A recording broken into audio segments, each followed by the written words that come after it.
Many different factors impact the health of the economy and the stock market, and it can be tricky to keep track of the ever-changing landscape.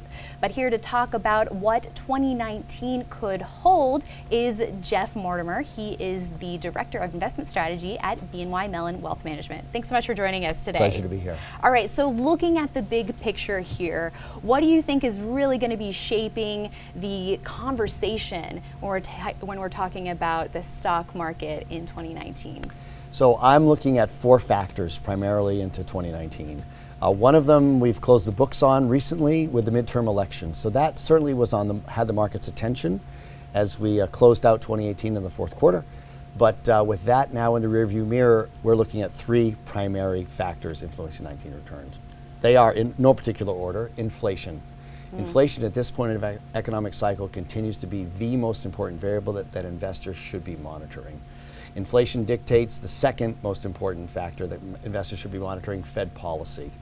So certainly the Fed has interest rates 25 basis points sort of baked into a December hike, but it's going to be interesting to note how aggressive the Fed is in both its comments, its press conferences, and its hints as to when they may take a pause, if they may take a pause in 2019. And I think that will really dictate perhaps how well markets do. And the third one would be the trade and tariff issues, especially now with most of the focal point on China and Trump having meetings with President Xi coming up, and how those play out and whether or not an olive branch is extended on either or both sides, I think will dictate also both earnings into next year as well as consumer confidence, and business spending. So those three things to me I think will really dictate as we close out the books in 2018 and move into 2019. Sure, so day-to-day volatility aside, taking a step back, we are in the longest bull market in history. Yes, so we are. What do you think it's going to take to keep the bull market going, or how could some of these factors that you mentioned impact where we're headed next year? We still sit in the basically bullish camp within BNY Mellon Wealth Management, as we have for the last number of years. I think this bull market ends the old-fashioned way, tripped up by our Federal Reserve as they raise rates to combat higher inflation. And that's why I mentioned I think those are the two variables that matter most. Right. So we're going to have to monitor wage inflation. Year-over-year wage inflation I think is critical. Now running about 3.1% in the most recent release. And we're going to have to monitor velocity of money. Those are the two components that underlie inflation. And I think as long as those stay well behaved, inflation may stay well behaved, and that may in turn allow our Fed to stay well behaved and to allow this bull market to continue. As I sit here today, I don't see an end of this bull market. I don't see recession for the next 12 to 18 months. That may change in the future, I understand that, but as I sit here today, we don't see that at this juncture. So this bull market, I think, both in its length and in economic expansion length, which would happen sometime in the middle of 2019, we then have the longest economic expansion. I think that also has a chance of falling as well, that record falling as well. And we not only have the longest bull market, but the longest expansion without recession. Interesting. So when you're looking at historical gains, what are some of the indicators that you look at from history to help you help indicate where potentially the market could be headed? So I think you have to look, a wonderful starting point for any market is the multiple you pay as you enter the market. And there's an inverse relationship with valuation and future return. And certainly at these levels, I would call us fairly valued. So I think investors have to take some moderation, have to have some moderation in their return expectations as we go into 2019. Our year-end target for 2019 on the S&P 500 at BNY Mellon Wealth Management is 3,100 on the S&P. Okay. 28 to 2,900 at the end of 2018. So we see modest equity gains going forward, but nothing sort of that is sort of a push high to the upside. I think it'll be an earnings-driven move next year. Probably not a lot of PE expansion as you get slightly higher interest rates and whatnot, and slightly higher discount rates, unfortunately, which put negative pressure on stock prices in general. But I think earnings should continue to lay a lot of pipe and provide a decent foundation to markets.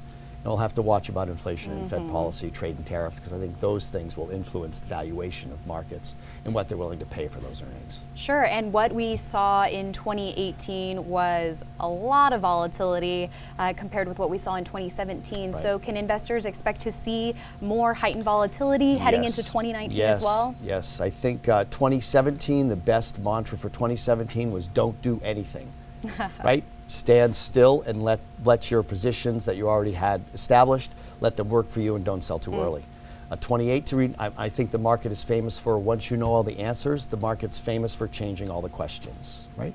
And that's what happened in 2018. Certainly a much more volatile market. A year of action actually paid off.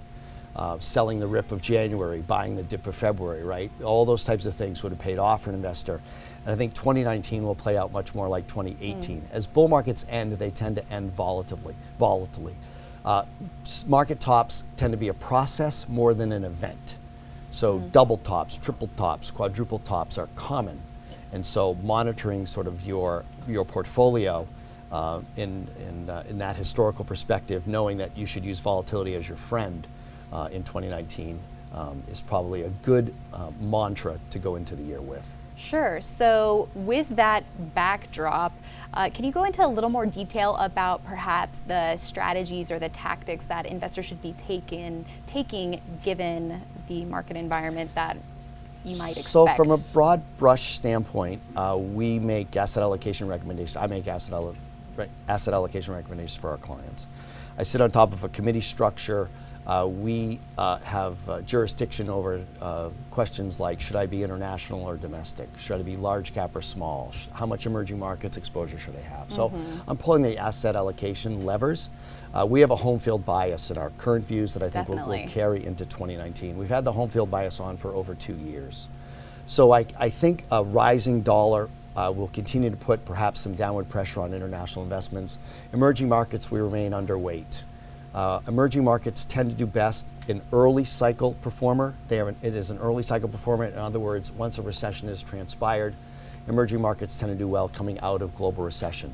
Emerging markets don't particularly do well in a late cycle, for example. We also like mid, large, and small cap stocks just about equally here. So investors that are looking in each of those ponds, I think it'll matter much more about the quality of the name and the products that they have and product life cycles and things like that, not necessarily one cap dominant over another. So, and I also would play on the growth side of the equation more than the value side of the equation. Bull markets tend to end with growth dominating value. That has been the case for the last couple of years, and I don't see that changing. A lot of pundits now are talking about a growth to value trade. That would be abnormal. Bull markets, as they age, they continue to press on the growth accelerator, the growth stock name, until the end. Only when the bull market ends and recession begins and a pullback, that final pullback begins to happen, that's when value dominates growth. So I would stay on the growth side of that spectrum. I would be agnostic on cap, and I would stay home. I would have a home field bias. I think some of the best stock picking will be found in the U.S. and some of the best returns will continue in the U.S. Interesting. So then looking beyond 2019, as a long-term investor, what would you say are some of the keys to success when it comes to investing? Well, the typical, right? As you answer these types of questions, it's removing emotion from your decision-making process, I think is the most critical. I'm deeply quantitative. In my office in Boston, it's all numbers. I don't speak quant in interviews like this, and when I talk to clients and prospective clients and friends of the firm, but I have deep rigor. And I think unless you have a rigorous process that has stood the test of time, markets are there to trip you up.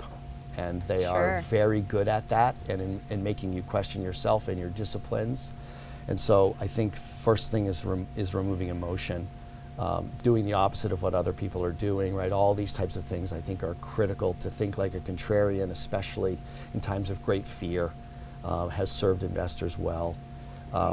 And diversification. There are two types of people in the world, those that are humble and those that will be.